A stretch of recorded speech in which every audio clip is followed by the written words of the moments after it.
यानंतर वेळेत एका महत्त्वाच्या आणि मोठ्या बातमीकडे। नवी मुंबईतल्या खारघरमध्ये एका रस्त्यालगत आधार कार्ड फॉर्मचा खच आढळल्यानं आश्चर्य व्यक्त केलं जाते। भारतीय विद्यापीठ बेलपाडा ते कोपर ब्रिज पर्यंत या आधार कार्डांचा खच पाहायला मिळाला। हे फॉर्म नेमके कुठून आलेत याचा शोध घेण्याचाही प्रयत्न केला असता हे आधार कार्ड घणसोली, ठाणे, भिवंडी आणि कल्याण विभागातलं असल्याची माहिती मिळते। मात्र निवडणुकांच्या काळात इतक्या मोठ्या प्रमाणावर आधार कार्डचे फॉर्म आढळून आल्यानं हे नेमके कुणासाठी आणले गेले होते, ते नेमके कुठून आले हे पाहणं देखील तितकंच महत्त्वाचं आहे।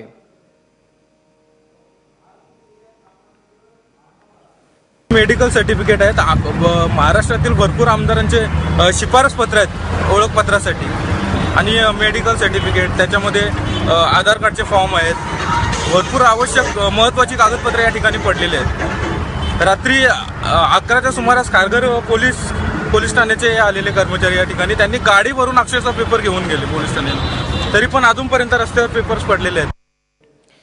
दरम्यान कशा प्रकारे आधारच्या अर्जांचा खच पडलाय याचा आढावा घेतलाय आमचा प्रतिनिधी विनायक पाटीलना। सायन पनवेल मार्गावरती आपण मोठ्या प्रमाणामध्ये कागदांचा खच पडलेला दिसून येतोय। हा जो जाताना पुण्याच्या दिशेला पनवेलच्या दिशेने जाताना हा खच पडल्याचं दिसून येतंय।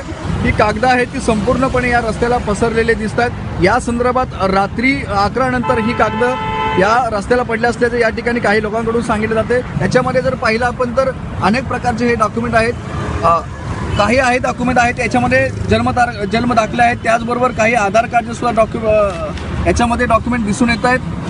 त्याच्यामध्ये मेडिकल सुद्धा सर्टिफिकेट आहेत, अनेक आमदारांची शिफारस पत्र सुद्धा या कागदपत्रामध्ये आहेत। त्यामुळे ही जी मोठ्या प्रमाणामध्ये कागदपत्र ह्या रस्त्याला पडली कशी असा प्रश्न आता निर्माण झालेला आहे। या संदर्भात आता खारघर पोलीस आहेत त्यांनी दखल घेतली असून यातले अनेक कागदपत्र आहेत ते खारघर पोलिसांनी ताब्यात सुद्धा घेतलेले आहेत। निवडणुकीचा काळ आहे, महाराष्ट्रामध्ये झेडपीच्या निवडणुका आहेत, महानगरपालिकेच्या निवडणुका आहेत, त्यामुळे बनावट आधार कार्ड बनवण्यासाठी तरी या कागदांचा वापर तर होणार नाही ना अशा प्रकारची शंका सुद्धा आता उपस्थित केली जात आहे।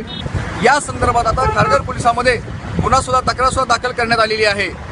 विनायक पाटील, एबीपी माझा, नवी मुंबई।